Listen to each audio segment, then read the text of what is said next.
بسم اللہ الرحمن الرحیم۔ فرحانہ میرے تایا کی بیٹی تھی، لیکن اس سے میرا دوستی کا ناتا تھا۔ وہ مجھے اکثر کہا کرتی تھی کہ ہم آپس میں کزن تو ہیں، لیکن اس سے بھی بڑھ کر دوست ہیں، اور دوست ایک دوسرے کا آئینہ ہوتے ہیں۔ بس میری زندگی تمہاری دوستی کے آئینے میں ہمیشہ شفاف رہے گی۔ یہ بات وہ تب کہا کرتی تھی جب 13 برس کی تھی۔ یہ وہ عمر ہوتی ہے جب لڑکیاں عموماً اپنے سپنوں کا تخت سجاتی سنوارتی ہیں اور اس پر کسی منموہنے کو شہزادہ بنا کر بٹھا لیتی ہیں اور خود کو اس کی ملکہ تصور کرنے لگتی ہیں۔ لیکن فرحانہ کے ذہن میں ایسا کوئی خیال نہ تھا۔ اس کا ذہن بہتے چشمے کی طرح صاف شفاف تھا۔ ایسے میں اس کی منگنی خالہ ذات ریحان سے کر دی گئی۔ سادہ دل، معصوم صورت اور اچھی سوچ رکھنے والی لڑکی کی معصوم سوچ میں کسی ہمسفر ساتھی کے تصور کی کھڑکی کھل گئی، کیونکہ منگنی کے بعد یقیناً اس کے ذہن میں شادی کا تصور بھی اجاگر ہوا۔ اس نے اب اس نچ پر خواب دیکھنے شروع کیے۔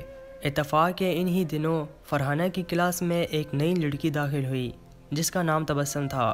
اس لڑکی سے فرحانہ کی دوستی ہو گئی۔ یہ لڑکی بہت اونچے خواب دیکھنے کی عادی تھی۔ اس نے ہی فرحانہ کے دماغ میں یہ بات ڈالی کہ تم نے کہاں غریبوں میں منگنی کروا لی ہے، ساری عمر چھوٹی چھوٹی خوشیوں کو ترسو گی۔ اب بھی وقت ہے، ریحان سے شادی سے انکار کر دو۔ میری کزن اس کی باتیں سنتی اور چپ رہتی۔ تبسم سے اس کی دوستی اتنی بڑھ گئی کہ وہ فرحانہ کے گھر بھی آنے جانے لگی۔ ایک روز وہ آئی تو اتفاق کے ریحان بھی آیا ہوا تھا۔ تبسم نے ریحان کو دیکھا اور برا سا منہ بنا لیا۔ جب وہ چلا گیا تو اس نے فرحانہ کے خوب کان بھرے کہ تم تو بڑی بے وقوف ہو، ایک تو غریب خالہ ذات سے منگنی کروا لی اور صورت بھی نہ دیکھی۔ چلو خوبصورت ہی ہوتا تو کوئی بات تھی۔ غرض اس نے میری کزن کا دل برا کر دیا۔ اب وہ بھی اس نچ پر سوچنے لگی کہ جس پر تبسم اسے سوچنے پر مجبور کر رہی تھی۔ ایک دن اصرار کر کے وہ فرحانہ کے ساتھ ریحان کے گھر بھی آ گئی۔ اس خالہ کے گھر کا رہن سہن بھی نہ بھایا۔ ظاہر ہے کہ وہ لوگ متوسط طبقے سے تھے تو رہن سہن بھی اپنی حیثیت کے مطابق رکھا ہوا تھا۔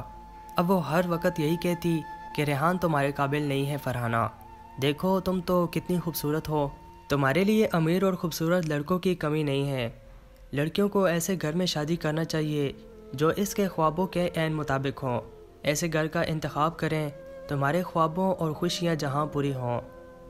تبسم کی یہ خیالات تو دراصل اپنے متعلق تھے، لیکن وہ رفتہ رفتہ فرحانہ کو بھی فریب کی اس وادی میں لے گئی۔ یوں میری کزن حقیقتوں سے دور ہو گئی۔ اب جب میں اس سے ملتی تو وہ کہتی سارا میں ریحان سے شادی کر کے اپنی زندگی مفلسی کی مٹی میں ملانا نہیں چاہتی۔ میں سمجھا دی کہ وہ نیک لڑکا ہے، قابل ہے، کماؤ ہے، کیا ہوا ابھی چھوٹی پوسٹ پر ہے تو عمر بھی تو اس کی کم ہے، رفتہ رفتہ ترقی کر کے آخر کار ایک بڑے عہدے پر پہنچ جائے گا۔ تمہارے خالو رزق حلال کماتے ہیں تو دولت کی ریل پیل نہیں ہے، اور وہ جس سیٹ پر ہیں اگر رشوت لینے لگے تو وارے نہارے ہو جائیں گے۔ ان کا اپنا گھر ہے۔ کہنے لگی اس کو تم گھر کہتی ہو؟ 5 مرلے کا بھی کوئی گھر ہوتا ہے، نہ لون نہ کھلا مہن، اف میرا تو دم گھٹ جائے گا وہاں۔ میں سچ کہتی ہوں کہ میں ریحان سے شادی نہیں کروں گی، کیونکہ جس شریک سفر کی شخصیت میرے خیالوں میں سما گئی ہے وہ ریحان نہیں کوئی اور ہے۔ کون ہے وہ؟ میں نے پوچھا۔ کہا کہ وہ کون ہے؟ کہنے لگی میں نہیں جانتی، کیونکہ میں نے خود بھی اس کو ابھی تک نہیں دیکھا ہے۔ فرحانہ کے والد بزنس مین تھے، ان کا کپڑے کا کام تھا، وہ ہول سیل کا کام کرتے تھے، ایک فیکٹری بھی تھی۔ میری کزن بنگلے میں رہتی تھی، پھر بھی اس کے والدین کو اپنے سے کم حیثیت رشتہ داروں سے لگاؤ تھا، وہ اور دل سے احترام کرتے تھے۔ انہوں نے بیٹی کا رشتہ اگر ریحان کو دیا تھا تو کوئی سوچ سمجھ کر ہی دیا تھا۔ ریحان قبول صورت اور فرمانبردار لڑکا تھا، مستقبل میں ترقی کے روشن امکان تھے، لیکن فرحانہ تو بس اپنے بڑے گھر سے بھی زیادہ بڑے گھر میں جانا چاہتی تھی، اور میں حیران ہوتی تھی کہ اسے کیا ہو گیا ہے۔ میں نے اس کو بہت سمجھایا، مگر تبسم کی دوستی اس کے سر چڑھ کر بہہ رہی تھی، سو وہ میری باتوں کو خاطر میں نہیں لاتی تھی۔ انہی دنوں ریحان کی امی بتایا کہ گھر آئیں۔ فرحانہ کو بہت چاہتی تھی اور اس کو ایک صابر اور شاکر لڑکی سمجھتی تھی۔ ان کا خیال تھا کہ وہ آ کر ان کا گھر سنوار دے گی۔ وہ ہر پل اس پر واری چاہتی تھی۔ وہ نہیں جانتی تھی کہ ان کی یہ بانجی کن ہواؤں میں پرواز کر رہی ہے۔ وہ خواہش کے پر لگا کر اڑی ہوئی حرص و ہوس کے آسمان کی اس بلندی تک پہنچی کہ جہاں توازن برقرار رکھنا بڑا مشکل ہوتا ہے۔ خالہ نے شادی کی تاریخ مانگ لی تو تایا جی نے 1 سال بعد رخصتی کے لیے کہہ دیا تھا۔ تاکہ فرحانہ پڑھائی مکمل کر لے۔ خالہ یہ کہہ کر چلی گئی کہ ٹھیک ہے، ہم 1 سال انتظار کر لیتے ہیں، اس کے بعد میں بارات لے کر آؤں گی۔ ان کے جانے کے بعد وہ میرے پاس آئی اور بولی خالہ نے شادی کی تاریخ مانگ لی ہے، میں بہت پریشان ہوں۔ میں نے کہا اس میں پریشانی والی کون سی بات ہے، یہ تو خوشی کی بات ہے کہ تمہاری شادی ہو رہی ہے۔ وہ بولی سب کچھ جانتے ہوئے بھی تم میرے زخموں پر نمک چھڑک رہی ہو۔ اچھا تو پھر تم سیدھا جا کر اپنی ماں سے یہ بات کر لو، جرأت کے ساتھ، جو تمہارے دل میں ہے وہ کہہ دو۔ انہی دنوں میرے ایک کزن کی شادی تھی، سو ہم ملتان چلے گئے کہ وہاں شادی کے ہنگامے میں فرحانہ کا خیال نہ رہا۔ میں نے ملتان سے اس سے رابطہ نہ کیا، ہمیں وہاں 15 دن لگ گئے۔ اس دوران جانے کیا بات ہوئی کہ تایا جان نے اس کی شادی کی تاریخ دے دی۔ میں واپس آ کر اس سے ملی تو وہ بہت پریشان تھی۔ پریشانی کسی نادان کو لاحق ہو تو بنے بنائے کام بگڑ جاتے ہیں اور انسان عجلت میں کوئی غلط قدم بھی اٹھا لیتا ہے۔ اس نے بھی پریشانی میں ایک غلط شخص کا انتخاب کر لیا تھا۔ بے شک وہ اس کے والد کے انڈر کام کرتا تھا، لیکن فرحانہ کے لیے تو ایک بند کتاب کی مانند تھا۔ اس کا نام عادل تھا اور تایا جی کی فیکٹری میں مینجمنٹ کا کام سیکھ رہا تھا۔ یہ ان کے بزنس پارٹنر کا لڑکا تھا اور کبھی کبھار کسی کام سے گھر پر بھی ان کے پاس آ جاتا تھا۔ ایک روز وہ گھر آیا، تایا جی گھر پر نہ تھے، بلکہ سارے گھر والے بھی کسی تقریب میں گئے ہوئے تھے۔ پیپرز کی تیاری کے باعث فرحانہ گھر پر تھی۔ عادل نے دستک دی، فرحانہ دروازہ کھولا اور پہلی ہی نظر میں اس خوبرو نوجوان کے حسن و جمال سے متاثر ہو گئی۔ فرحانہ کو خبر تھی کہ یہ اس کے والد کے شریک کاروبار کا اکلوتا بیٹا ہے اور بہت مالدار گھرانے سے ہے۔ سوچا اب تک اس کے بارے میں کیوں غافل تھی، کبھی اس کو غور سے دیکھا بھی نہیں، کیوں آج کے دن ہی اس کی شاندار شخصیت کا سحر محسوس کیا۔ تبھی اس کے دل نے عادل کا انتخاب کر لیا، شاید اس لیے کہ ریحان کے ساتھ شادی سے بچنا چاہتی تھی۔ اس تیز طرح لڑکے نے فرحانہ کی نظروں میں اپنے لیے پسندیدگی کے احساس کو بھانپ لیا۔ اس روز تو وہ چلا گیا کہ گھر میں کوئی نہ تھا۔ اکیلی ہونے کے سبب فرحانہ نے آنے کے لیے نہ کہا، لیکن بعد میں وہ تایا جی کا کھانا لینے کے بہانے آنے لگا۔ جس روز ڈرائیور ان کے دیگر کاروباری کاموں میں مصروف ہوتا تو عادل کھانا لینے آ جاتا، کیونکہ اس کے پاس اپنی گاڑی تھی۔ کھانا فرحانہ پیک کر کے دیتی۔ اس طرح ان دونوں کی آپس میں بات چیت ہو جاتی۔ پہلے وہ ہفتے میں 1 آدھ بار آتا، پھر روز آنے لگا۔ شاید تایا اس پر زیادہ اعتبار کرتے تھے کہ بعد نوکر کھانے کو راستے میں چکھ بھی لیتے تھے۔ ایک دن عادل آیا تو گھر میں کوئی نہ تھا۔ تبھی فرحانہ نے اس کو گیسٹ روم میں بیٹھنے کو کہا، کیونکہ وہ باہر کی جانب تھا۔ اس نے پوچھا آنٹی کہاں گئی ہے؟ وہ برابر میں گئی ہیں، فرحانہ نے جواب دیا۔ جب کھانے کی تیاری کے مرحلے میں تھوڑی سی دیر باقی رہ جاتی تب تک وہ آنٹی سے باتیں کرتا رہتا۔ باہر بہت گرمی تھی، اس نے پانی مانگا، فرحانہ کولڈ ڈرنک گلاس میں ڈال کر لے آئی۔ آج عادل اسے بہت غور سے دیکھ رہا تھا۔ اس کی تیز نظر سے وہ کچھ گھبرا گئی اور وہ بھی اسے دیکھنے میں اس قدر مول تھا کہ گلاس کو ٹھیک طرح سے پکڑ نہ پایا اور مشروب چھلک گیا۔ تبھی گلاس میں اس کے ہاتھوں سے چھوٹ گیا، شربت کپڑوں پر گرا تو اس کے کپڑے خراب ہو گئے۔ فرحانہ نے شرمندہ ہو کر کہا معاف کرنا، یہ میری غلطی تھی۔ اس کی بخلاہٹ پر وہ مسکرا دیا۔ بہرحال مزید کچھ کہے بغیر وہ کھانا لے کر چلا گیا۔ وہ یہی سمجھی کہ عادل ناراض ہو کر گیا ہے۔ وہ دیر تک شرمندگی محسوس کرتی رہی۔ اگلے دن تایا جی کی طبیعت خراب ہو گئی تو وہ فیکٹری نہ گئے۔ تبھی عادل یہ معلوم کرنے ان کے گھر آیا کہ آج کیوں نہیں آئے۔ جب تایا جی کی طبیعت زیادہ خراب ہونے لگی تو دونوں ماں بیٹے ڈرائیور کو دیکھنے گھر سے باہر آئیں۔ دیکھا تو عادل اپنی گاڑی سے اتر رہا تھا۔ ان کو پریشان دیکھ کر پوچھا خیریت تو ہے؟ ہاں تمہارے انکل کی طبیعت بہت خراب ہے بیٹے، اسی وجہ سے پریشانی ہو رہی ہے۔ عادل کو وہ اندر لے گئے۔ اس نے انکل کو دیکھتے ہی کہا کہ آپ ڈرائیور کا انتظار نہ کریں، میں ان کو اپنی گاڑی میں اسپتال لے چلتا ہوں۔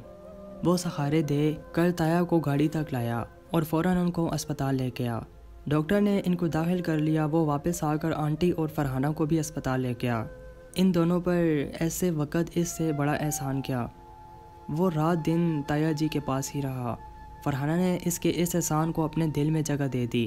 اب فرحانہ کو عادل بہت اچھا لگنے لگا تھا۔ وہ بے چینی سے اس کا انتظار کرتی۔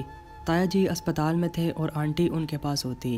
عادل گھر آتا، فرحانہ سے انکل کے لیے کھانا لے جاتا۔ اس دوران وہ کچن میں آ جاتا اور اس کے ساتھ باتیں کرتا رہتا۔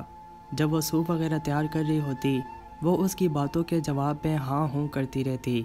تب اس نے کہا کہ کیا بات ہے فرحانہ، آپ بہت کم بولتی ہیں، حالانکہ آپ کی آواز ایسی ہے کہ بار بار سننے کو دل چاہتا ہے۔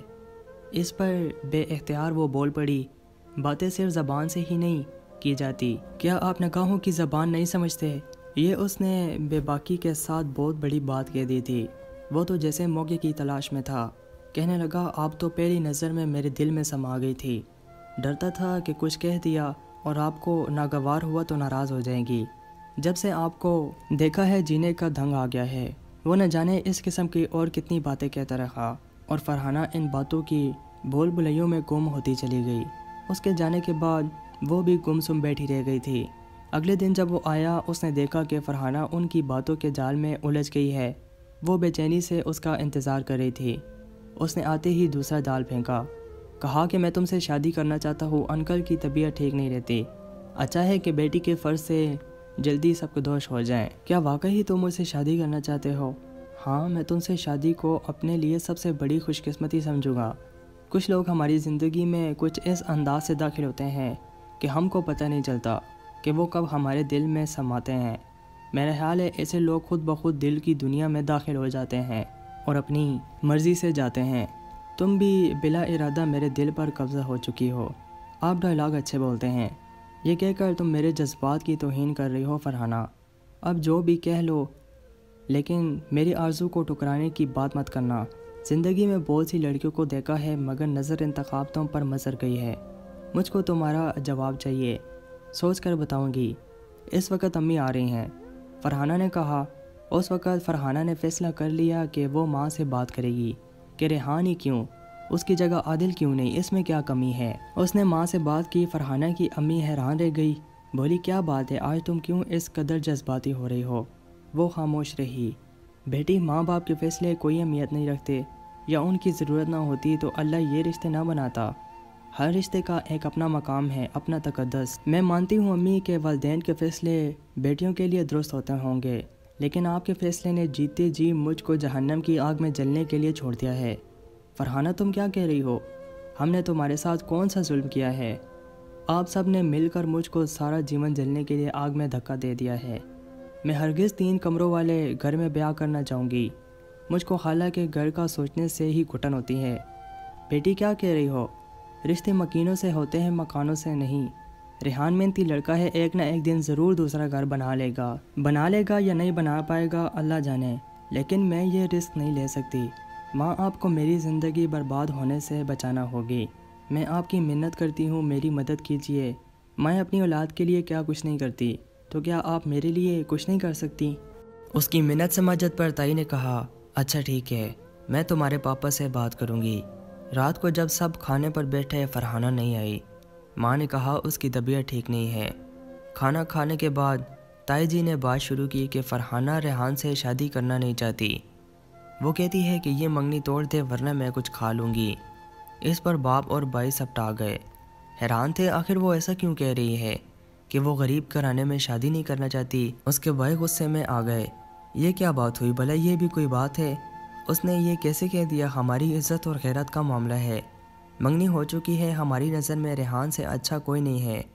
امی آپ اس کو سمجھا دیں، جو وہ چاہتی ہے وہ نہیں ہوگا۔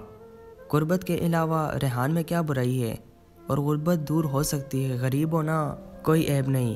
ان کو اللہ نے جتنا رزق دیا ہے عزت کی زندگی گزار رہے ہیں۔ امیری غریبی مستقل رہنے والی چیز نہیں ہے، ان کے یہ دن بھی بدل جائیں گے۔ والد اور بھائی سب اپنے اپنے کام پر چلے گئے۔ فرحانہ نے ماں سے پوچھا۔ تائی جی نے اس کو رات والی گفتگو گوش گزار کر دی، سمجھانے کی کوشش بھی کی، وہ کسی صورت نہ مانی۔ اس نے فیصلہ کر لیا کہ اگر انہوں نے اس کی بات نہ مانی تو وہ بغاوت کر دے گی۔ اگلے دن عادل انکل کی طبیعت پوچھنے آیا تو اس کو دیکھ کر فرحانہ بہت خوش ہوئی۔ جب اس نے عادل کی توجہ حاصل کی، اس کو یہ گھر اور اپنے گھر کے لوگ پرائے لگنے لگے تھے۔ وہ صرف عادل کو ہی اپنا سمجھتی تھی۔ عادل تائی جی سے ملا، وہ بہت پریشان تھی۔ اس نے پریشانی کی وجہ پوچھی، تب انہوں نے بتایا کہ فرحانہ کی منگنی ریحان سے ہو چکی ہے اور اب وہ ہم کو پریشان کر رہی ہے۔ تائی جی نے عادل کو گھر کا فرض سمجھتے ہوئے سارا احوال بتا دیا اور مدد کی درخواست کی۔ وہ سارا قصہ سننے کے بعد کچن میں گیا اور فرحانہ سے بات کی کہ تمہاری امی پریشان ہے، تم کیا کہتی ہو؟ میں نے جو کہنا تھا کہہ دیا، اگر تم نے مجھ سے شادی نہیں کرنی تو میں پھر بھی ریحان سے شادی نہیں کروں گی۔ اچھا تو پھر تم منگنی توڑوا لو، تمہارے والدین نہیں مانتے تو ریحان سے کہہ دو کہ تم اس کو ناپسند کرتی ہو اور شادی نہیں کرنا چاہتی، وہ اتنا ہی اچھا اور نیک ہے تو ضرور تمہاری رضا کی پرواہ کرے گا اور خود منگنی ختم کر دے گا۔ عادل دوہری چال چل رہا تھا، ادھر وہ فرحانہ کی والدہ سے کہتا کہ آپ کی لڑکی کو سمجھا رہا ہوں، وہ مان جائے گی، اور ادھر فرحانہ کو کہتا کہ فوراً منگنی توڑ لو، میرے پاس بہت بڑا گھر ہے، میں تم کو خوش رکھوں گا، شادی کے بعد ہم گھومنے جائیں گے، میں تم کو ساری دنیا کی سیر کرواؤں گا۔ وہ جب یہ باتیں سنتی اس کے دل میں ارمان مچل اٹھتے، اس کو عادل کے علاوہ دنیا میں اور کچھ نظر نہ آتا۔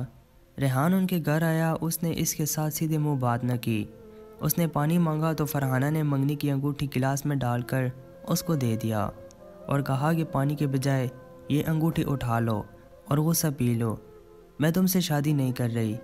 یہ بات اس کے بھائی نے سنی تو وہ اس کو مارنے لپکا، لیکن ریحان نے اس کو تھام لیا اور ماں بھی درمیان میں آ گئی۔ ریحان خاموشی سے انگوٹھی لے کر چلا گیا۔ تائی جی کسی کو بتائے بغیر عادل کے گھر گئی اور اس کی والدہ سے بات کی۔ اس خاتون نے کہا کہ آپ کو غلط فہمی ہوئی ہے، ہم اپنے بیٹے کی شادی طے کر چکے ہیں اور عادل کو بھی اس شادی پر کوئی اعتراض نہیں۔ اگلے ماہ کی 10 تاریخ کو اس کی شادی ہے۔ یہ سن کر تائی کو سکون ملا، وہ گھر لوٹی تو کسی کو نہ بتایا کہ وہ کہاں گئی تھی۔ منگنی کی انگوٹھی ریحان کو واپس کرنے پر فرحانہ کے بڑے بھائی نے اس کو مارا تو اسے بخار ہو گیا، لیکن عادل نہ آیا، وہ تو اپنی شادیوں کی تیاری میں مصروف تھا۔ فرحانہ انتظار کرتی رہ گئی، وہ نہ آیا، اور پھر ایک دن جب وہ آیا تو اس کے ساتھ میں شادی کا کارڈ بھی تھا۔ وہ سیدھا تایا جی کے پاس گیا اور ان کو کارڈ دے کر کہا کہ آپ لوگ میری شادی میں ضرور آئیے گا۔ اس نے فرحانہ سے بات تک نہ کی، اس کے آنے سے جو شنشائیاں فرحانہ کے دل میں بجھتی تھی وہ اب نوحوں میں تبدیل ہو گئی، اب ہر شے روتی ہوئی لگتی تھی۔ اسے لگا جیسے کسی نے اس کے پیروں تلے سے زمین کھینچ لی ہو، اس کے جسم سے روح نکل گئی تھی۔ وہ بڑی مشکل سے خود کو گھسیٹ کر کمرے تک لے گئی اور اپنے کمرے میں جا کر بستر پر لیٹ گئی۔ تائی جی نے مجھے بلوایا کہ اسے دیکھو، اس نے اپنا کمرہ بند کر لیا ہے۔ میں نے اس کے بھائی کی منتیں کی، اس نے کھڑکی توڑی، ہم اندر گئے، وہ بے ہوش پڑی تھی، اسے اسپتال لے گئے، 2 دن بعد اسے ہوش آیا۔ ڈاکٹر کو تمام احوال بتایا تو اس نے اس کو سکون کی دوائیاں دی۔ وہ 1 سال زیر علاج رہی، تب کہیں جا کر کچھ نارمل ہوئی۔ تائی جی اور ریحان کی امی تو آپس میں سگی بہنیں تھیں۔ بہن نے بہن سے بیٹی کی طرف سے معافی طلب کی، خالہ نے معاف کر دیا اور ریحان کو بھی منا لیا۔ دونوں کی شادی ہو گئی۔ کچھ عرصہ فرحانہ کھوئی رہی۔ تایا کے پاس پیسوں کی کمی نہ تھی، انہوں نے ایک بنگلہ خرید کر اس کو فرنیچر سے آراستہ کر کے بیٹی کو جہیز میں دیا، ہر شے دی، یہاں تک کہ گاڑی بھی دی، اور ریحان کو فیکٹری سونپ دی تاکہ ان کی بیٹی کو اپنے شوہر کی غربت کا احساس نہ ہو۔ یوں اللہ تعالیٰ نے ریحان کو اس کی اچھائی کا ثمر دے دیا اور فرحانہ کو بھی اچھے برے کی پرکھ ہو گئی۔ اس کو ریحان سے نفرت نہ تھی، نفرت تو تبسم نے دلائی تھی، وہ بھی اس کی غربت سے۔ جب غربت نہ رہی تو پھر نفرت کیسی؟ تو یہ ہے انسان کی ان بلند سوچوں کی اوقات، جو حرص و ہوس کے تابع ہو تو وہ ریت کے گرندوں کی طرح گرتے ہیں۔ آج ریحان ہی فرحانہ کا سب کچھ ہے اور اس کو اپنے شوہر سے کوئی شکایت نہیں۔ دوستوں، مزید اچھی کہانیاں سننے کے لیے محمد اسماعیل وائس چینل کو ضرور سبسکرائب کریں اور ساتھ میں دیے گئے بیل پر کلک کریں۔